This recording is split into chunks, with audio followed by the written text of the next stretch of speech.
This little circle is the placenta. Sometimes it's a sieve, which is a strainer, but the placenta is the k sound. It can be k as well as ch. Just like in English, you have the ch, which can be k, like in chrome or chronology, but the ch can also be ch, as in check or change.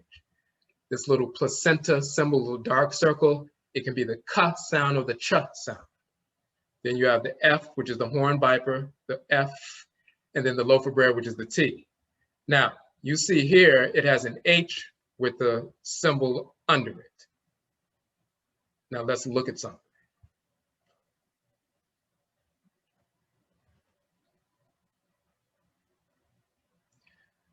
Back in the day when Egyptologists were first putting together languages, dictionaries and so forth, and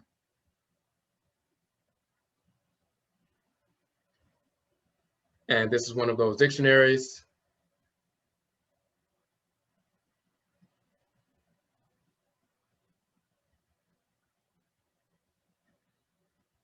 The k sound, a little, as you can see here, the placenta, the k sound. Back in the day, they used the kh to represent that. And the f, of course, with the, viper and the t. So that's the kef, and they stuck the e in there just to facilitate pronunciation because they didn't know what the vowel was. But it's really the kh sound, which is the circle, the f, and the t. Later on, linguists decided that they're not going to use it that way. They all agreed that instead of using the kh for this symbol, they would use the h with the symbol under it, meaning the k or the ch sound. So that's important because when you're looking at the Budge dictionary, there are certain conventions that they use that they were using 100 years ago that linguists decided they weren't going to use anymore. However, the Budge dictionary is important because they decided to, utilize the sounds based on how they actually sounded. Because if you looked at an H with a little symbol under the bottom, you wouldn't automatically assume that that was a k sound. Linguists know that, but the average person wouldn't know that. But when you're looking in the hieroglyphic dictionary, KH is a k sound or maybe a ch sound. So it's very, intuitive, it's direct and focused. And so you need to know the differences. You have the Budge dictionary, which is popular. You have the Vigus dictionary that follows the more, recent linguistic approach, the Gardner dictionary and so forth. So you have different dictionaries that saying the same thing, but they use certain conventions that are slightly different. So you need to be aware of that.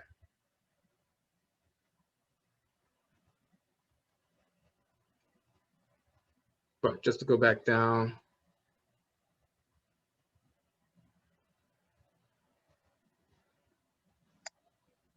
So now we're getting into the reading of the language. So there are 25 monoliterals. A monoliteral, once again, is a symbol that represents one letter, monoliteral.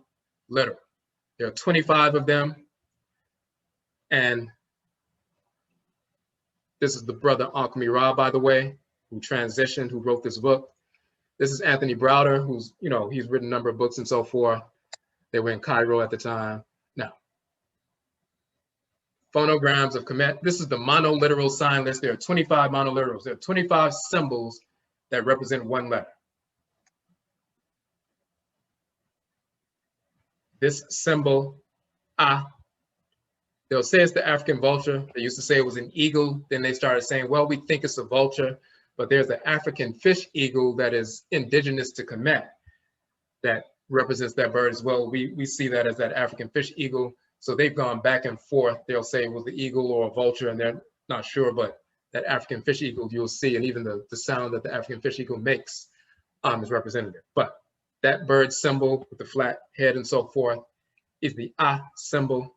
If you look at this, this is the cursive form of that. You'll see the bird is very detailed, and especially when you see it on a monument, you see the feathers drawn out and so forth, very detailed. But if you just did a cursive version, just kind of drew the body, just circular and so forth, and didn't go into any detail, it becomes this. This is the cursive version of the original MEDUT. That's the hieratic in use We talk about Old Kemet language, Middle Kemet language, Late Kemet language. This is the hieratic. It was going back to Old Kemet. They had the formal version as well as the cursive version. Then in Late Kemet, by the time the Greeks get involved, that later demotic, that later cursive version, which is even more simplified.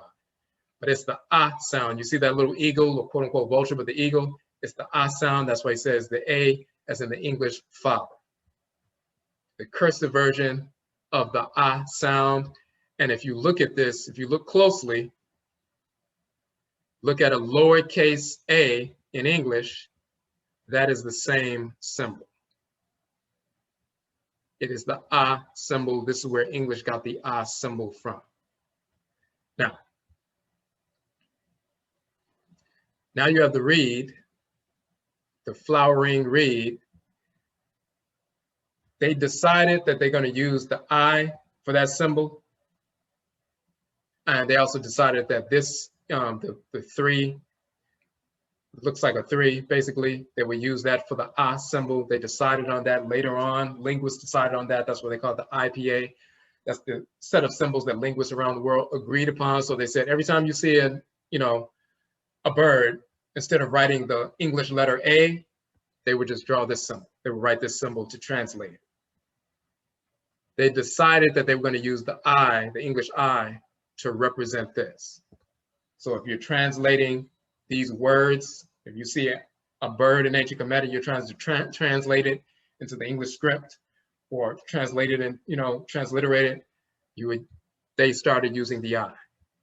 Flowering reed, they'll say E as in English, easy. Sometimes it is, but sometimes it's the ah sound and sometimes it's the eh sound. And we have proof of that in the Akhan language because every time that reed symbol shows up, it's either an ah or an eh typically, and we can prove that. But when you have 2 reeds, it's the E sound, as in the English term, the Y is in happy. That's why they use it as a Y. So you really have ah, you have eh, but then sometimes ah as well. This is E. Then you have the forearm with the open palm, the cursive version, late cursive word version, forearm and hand. They'll say ein, ein.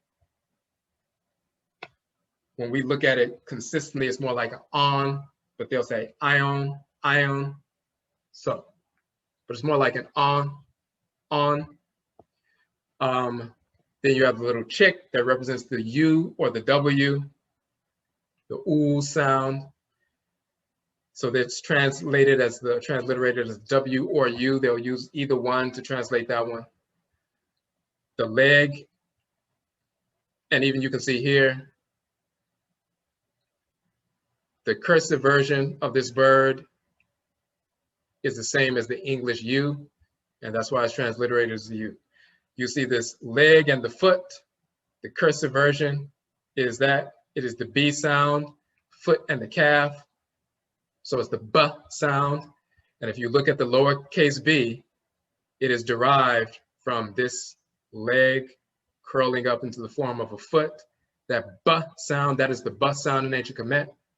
That is the B sound in English. You have this footstool, as they will call it, the P sound. This is the cursive version, and then the late cursive version. That late cursive version, if you make it perpendicular, is the lowercase p, a version of the lowercase p, except they just close the top loop. It's the P sound. The viper, in the cursive version, the viper is standing kind of upright. So you see his 2 horns up here. Once again, it's the F sound. If you turn this symbol around, it is the F once again. It's the F sound, the F sound. You have the owl facing forward with his face turned facing forward. Typically all the glyphs, are facing, right or left and so forth, but the owl faces forward. If you look at his face, they just took the version of his face, made it sideways for the cursive version and so forth. That is the M sound, the sound. In the cursive version of Kemet, if you look at the face of the owl, and they just took that version and made it, it looks like a 3, of course, but it's, you know, when you turn it sideways, it becomes the English M. When you see the owl, it's the sound. When you see the viper, it's the F sound. When you see the little footstool, it's the P sound, the P sound. When you see the calf and the foot, it's the B sound. When you see the owl, it's the sound. And you see the letter M, once again, stolen from our cursive version. It's just horizontal instead of perpendicular. Make this sign horizontal. It becomes the letter M. You have the wavy water line, ripple of water is the sound, the vibration. The wavy line, if you cut off most of this wave and just leave the first 2 ripples, it is the capital letter N. They use the lowercase n here, but the capital letter N is up, down, up. And when you look at the sound, it's up, down, up, but they have 7 of them typically. But if you cut it off, the first up, down, and up, that is the letter N, and it's still is the same picture, up, down, up, and it's the same sound. And even when you say the energy is going up through your nose and your mouth, nose and mouth, and it's going up, down, up, down. So when you say if you say and close your mouth, it becomes an but if you open your mouth, it becomes because it's going through the nose and the mouth. It's going up, down, up, down. The energy is going up, down, up, down, up, down in order to make that sound. That's why you have the symbol that's up, down, because that's what it represents.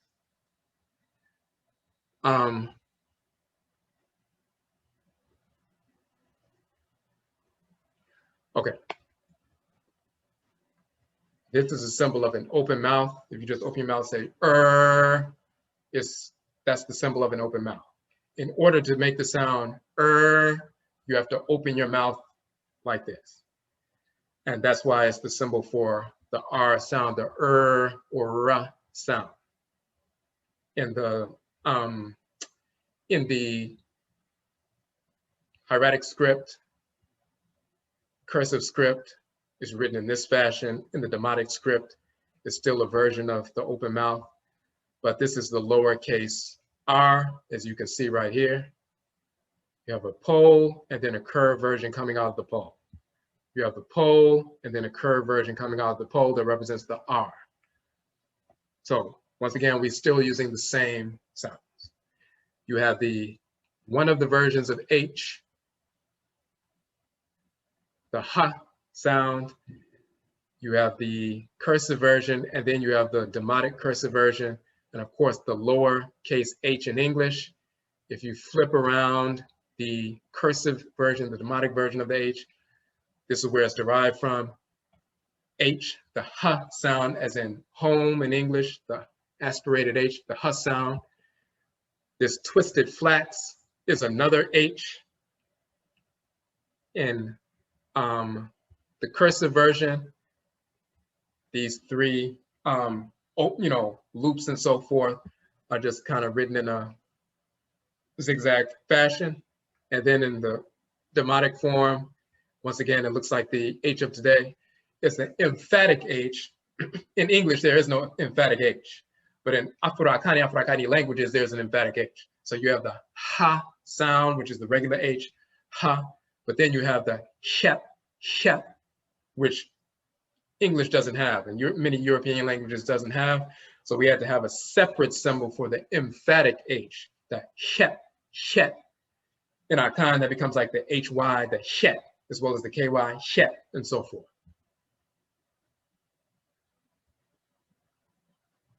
Now we get to this symbol.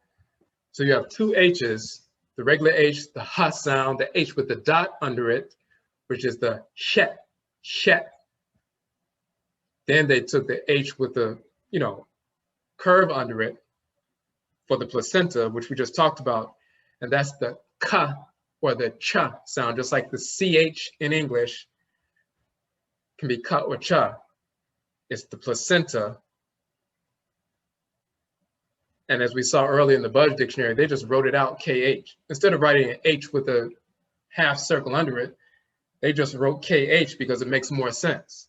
But the linguists later on decided they weren't going to use the KH. They're just going to use an H with a curved line under it, which is less intuitive. It makes more sense to use the KH, but they decided that, and you need to know that because when you're looking at texts that are being translated, you're going to see an H, you know it's the H sound.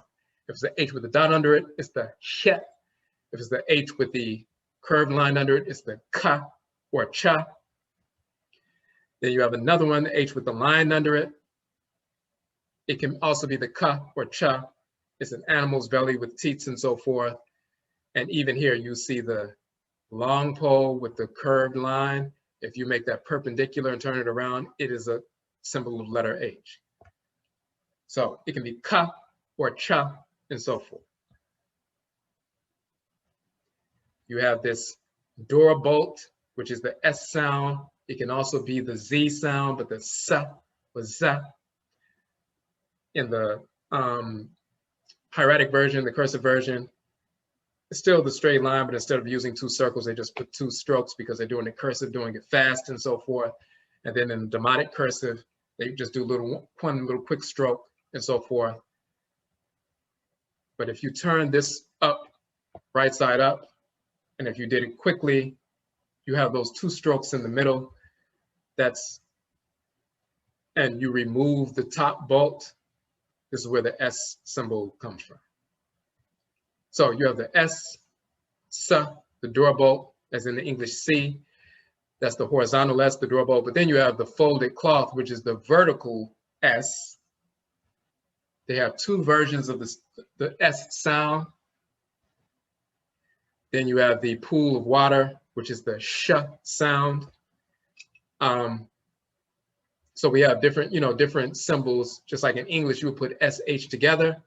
In Kamit, they just put that pool of water, and that's the sh sound, because a pool of water makes the sh sound, and the water is in the pool. So you have sh, the sh sound. You have this hill or a slope, a rounded slope, like a sand dune or a hill, a slope and so forth. That is the k sound. The Q sound without the U, like for example, the word opaque, O-P-A-Q-U-E, but it's not like queen, qua, it's opaque, it's a k sound. And the reason why they do that, if you look at the Coptic, the cursive variant, it's the same little slope, but they have an extra line there. That is the capital Q in English, if you look at it. But it's the k sound. The reason why they do that is because there were different k sounds in Kamit. The slope represented the k sound. You have this little basket with the lip on it, lip or handle on it. Cursive is here, that's the K sound. If you turn the K this way, you have the straight bottom, and then the piece on top is just that the basket is not covered, but the basket is the k sound.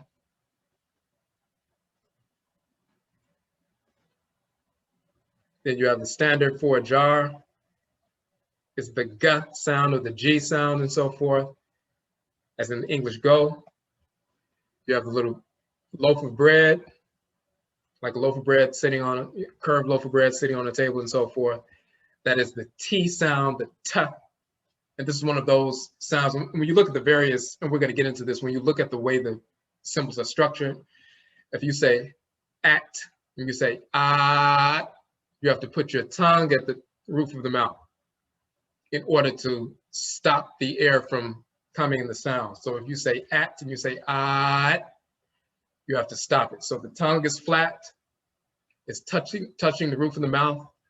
So if you look from the inside, the air coming up from the trachea, it goes into the roof of the mouth. You have the roof of the mouth, and then the tongue touching the roof. So you have the roof, you have the tongue here, you have the roof of the mouth, and when you say ah, the air takes the form of the roof of the mouth and the flat tongue touching the roof and so forth.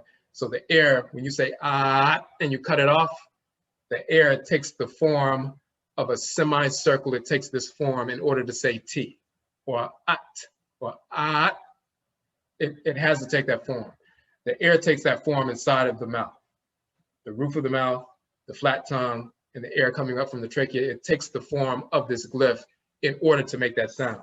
What's important is the life force energy in the air also takes that form, and now you have a radiant force inside your mouth in the form of a medut of a hieroglyph. And when you look at the various glyphs and the sounds, you'll see that they come from the natural sound that emanates from an animal. For example, when we see the term ro, which is the term for lion, that is the natural sound that emanates from that entity. And because ra, as in roar, ra, comes from that animal, then that is the word for lion. It is ra because that's the natural sound emanating spiritually and physically from the animal.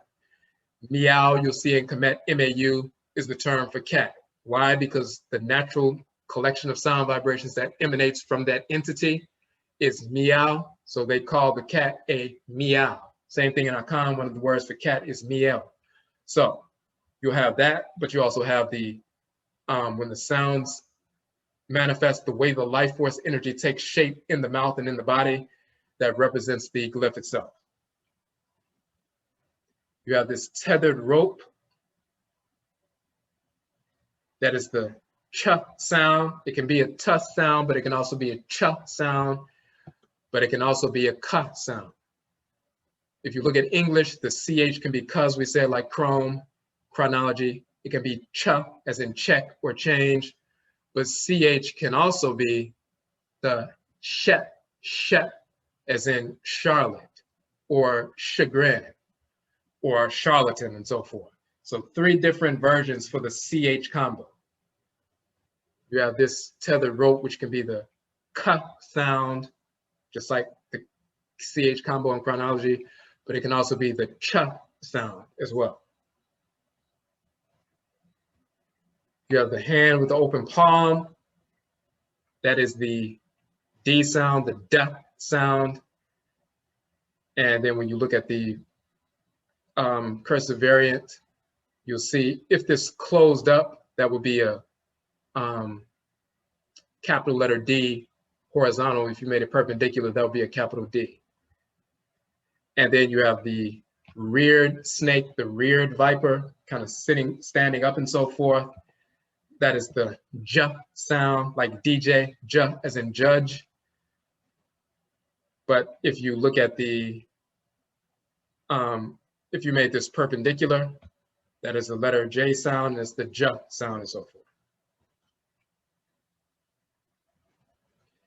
Then you have late forms. We said the little chick is the U or the W. In the later periods, this coiled rope also represented the U or the W. In the late period, this lasso, the rope with the loop and so forth, is the O sound, or the UW, wah, wah, which became the O sound. In late forms, the lion laying on his stomach, the couchant lion, is the R sound, the R sound. In foreign words, because ancient Kamit, we did not have a L, we had a rolling R, the R. When foreign words entered, like Cleopatra, her name is spelled with an L and so forth, we translated that with the symbol for the rolling R, the R. So it would be, we would pronounce it Cleopatra. They say Cleopatra, Greeks would say that. If we saw that, we didn't use the letter L in Kamit, so we would say Cleopatra and so forth. Just like in Akhan, there's no letter L in Akhan. There's a rolling R. So if there's a foreign word that has a letter L, like mulatto, the Akhan pronounce it as murato, muratoni. Instead of saying mulatto, there's no letter L in Akhan, we say murato. The rolling R is used for the L. Same thing in ancient Kamit. We had an R, whether it's the open mouth or the lion laying on the stomach. That's the R sound. When foreign words enter the language later, and they tried to translate their names or their words that had L's in them, they had to use the glyph for the lion or the open mouth, the R, because there is no glyph for the letter L because we didn't have that letter. The red crown is also the N sound. Normally the wavy waterline is the N sound, but in late period, in later forms, the red crown itself became the N sound as well. Additionally, you had this open really an open mouth from the side view. In reality, the sound. We had the M, the owl is the sound, but we also have this. And then we also have this symbol for the G, and then the symbol for the ch sound as well.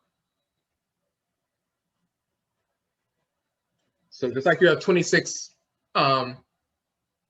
monoliterals in reality for the English alphabet, you have 25 monoliterals in Kamit. This page, you have to commit these to memory because, you know, they're all throughout the language, of course. They're the foundation of the language and so forth. You have to commit these to memory. You have to memorize these 25 monoliterals.